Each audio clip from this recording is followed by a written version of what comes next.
Hello বন্ধুরা, আসসালামু আলাইকুম। সবাই কেমন আছেন? আশা করি সবাই ভালো আছেন। তো কয়েকদিন আগে আমি ফেসবুক পেজ সম্পর্কে একটা ভিডিও আপলোড করেছিলাম। তো সেইটা থেকে রুহি ইসলাম নামের এক ভাই জানতে চেয়েছেন যে কিভাবে ফেসবুক পেজে ভিডিও আপলোড করব। তো সেই জন্য প্রথমে কি করতে হবে, আপনারা প্রথমে ফেসবুকে লগ ইন করবেন। তো ফেসবুকে যাওয়ার পর এই যে ফেসবুকে যখন আসবেন, আসার পর যে উপরে যে থ্রি ডট মেনুটা দেখতে পাচ্ছেন, এই থ্রি ডট মেনুতে ক্লিক করবেন। তো থ্রি ডট মেনুতে ক্লিক করার পর এখানে যে পেজ অপশনটা দেখতে পাচ্ছেন, এই পেজের উপরে ক্লিক করে দিবেন। তো আমি এখন পেজের মধ্যে ক্লিক করলাম। তো আপনারা দেখতে পাচ্ছেন যে আমার এখানে অনেকগুলো পেজ আছে। তো আপনারা যদি একটা পেজ খুলে থাকেন, সেই ক্ষেত্রে আপনাদের এখানে একটা পেজে থাকবে। তো এখন যে ইমন গেমিং যে পেজটা দেখতে পাচ্ছেন, এই পেজটার পরে আমি ক্লিক করে দিব। তো আপনাদের যে পেজটা থাকবে আপনারা ওইখানে ক্লিক করে দিবেন। তো এখন আমি এটাতে ক্লিক করে দিলাম। এই যে ইমন গেমিং যে পেজটা দেখতে পাচ্ছেন, এখানে আমি ক্লিক করে দিচ্ছি। যে এখানে ক্লিক করে দিলাম। এখন ক্লিক করে দেওয়ার পর এই যে এখানে দেখতে পাচ্ছেন যে এই যে ক্রিয়েট পোস্ট যে লেখাটা দেখতে পাচ্ছেন, এইখান থেকে আপনারা দিতে পারবেন।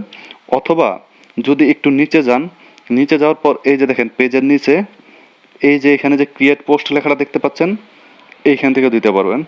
তো সেই ক্ষেত্রে এখন কি করতে হবে, এই ক্রিয়েট পোস্ট লেখাটা যে এইখানে আমরা ক্লিক করব। তো এই যে এখানে ক্লিক করলাম। এখানে ক্লিক করার পর এই যে এখানে ফটো ভিডিও যে অপশনটা আছে, এইটাতে ক্লিক করে দিবেন। তো সরি, এটাতে ক্লিক করার পর আপনারা দেখতে পাচ্ছেন যে গ্যালারিতে চলে এসেছে। তো এখন এইখান থেকে আপনারা যে কোনো একটা ভিডিও চয়েস করে নেবেন। তো আমি যে এই ভিডিওটা, সাপোজ এই ভিডিওটা দিব। তো এই ভিডিওটাতে ক্লিক করে দিলাম।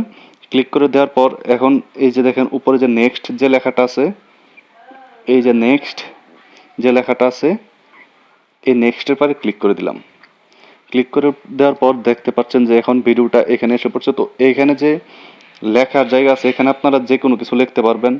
এখানে আপনার যে টাইটেলটা থাকবে, এই টাইটেলটা এখানে লিখে দিবেন। আমি এখানে টম লিখে দিলাম, কারণ এখানে টমের একটা ভিডিও। তো এখন লেখার পর যে উপরে এই যে শেয়ার যে অপশনটা দেখতে পাচ্ছেন, এইটাতে ক্লিক করবেন। শেয়ার অপশানে ক্লিক করার পর এই যে এখান থেকে শেয়ার, নিচে যে শেয়ারটা দেখতে পাচ্ছেন, এই শেয়ারে ক্লিক করবেন। এই শেয়ারটাতে ক্লিক করার পর এই যে হয়ে যাচ্ছে এখন আমার ভিডিও আপলোড। এখন এই যে দেখতে পাচ্ছেন যে উপরে দেখবেন যে ভিডিওটা আপলোড হচ্ছে। এই যে দেখতে পাচ্ছেন যে উপরে ভিডিওটা আপলোড হয়ে যাচ্ছে। তো আপনারা এইভাবেই এখান থেকে ভিডিওগুলো আপলোড করে ফেলবেন। তো বন্ধুরা, এই ভিডিওটা যদি আপনাদের ভালো লেগে থাকে তাহলে অবশ্যই আমাদের চ্যানেলটি সাবস্ক্রাইব করে পাশে থাকা বেল বাটনটি অন করে দেবেন। ধন্যবাদ।